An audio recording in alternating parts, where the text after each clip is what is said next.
Bu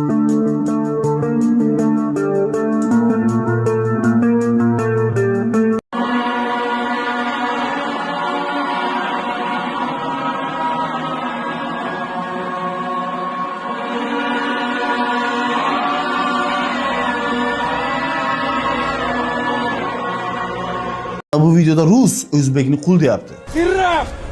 Раб русских! В Узбекистане у тебя не нашел ничего! Сюда приехал, блядь! Qara, hozir Rusni borib urish mumkin, lekin mohiyat qayerda? Ruslarda shunaqa tushuncha borligida. Va shu tushunchani kim shakllantirdi?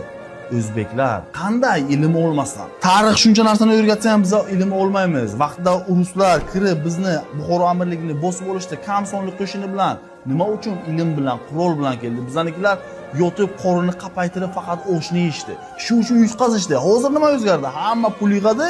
Nima uchun? To'y qilish uchun. Ilm olish uchun emas, narsa kiyish uchun, o'zini ko'rsatish uchun. Biz o'zligimizni unutganmiz. Biz nomiga bilamiz ajdodlarimizni. Bizni Buxoriy, Ibn Sino ajdodimiz deymiz, lekin o'shalarga loyiqmizmi? Masalan, Dubayga ruslar mayning qilish uchun kirib keldi, lekin raqobatni shunaqa qilib berdim, chiqib ketdi bozorni tashlab. Chunki men kimligimni bilaman, ilm olganman. Men dunyoni lyuboy istagan joydan inson bilan gapirib bilaman. Lyuboy temaga. Chunki men ajdodlarim kimligini va ularga qanday mos bo'lish kerakligini aniq bilaman. Tushuninglar, biz Xudoning nazari yetgan joydan biz Imom al-Buxoriy shu yerdan chiqqan. Hozir qonimizda Imom al-Buxoriyning qoni bor. Bizda shunaqa pamit zo'r. Agar biz o'zimizni yo'naltirsak, dunyoda bizda tengi bo'lmaydi.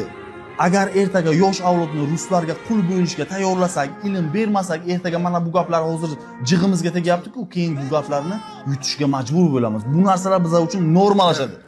Drinking dope turned me to a superhero, yeah.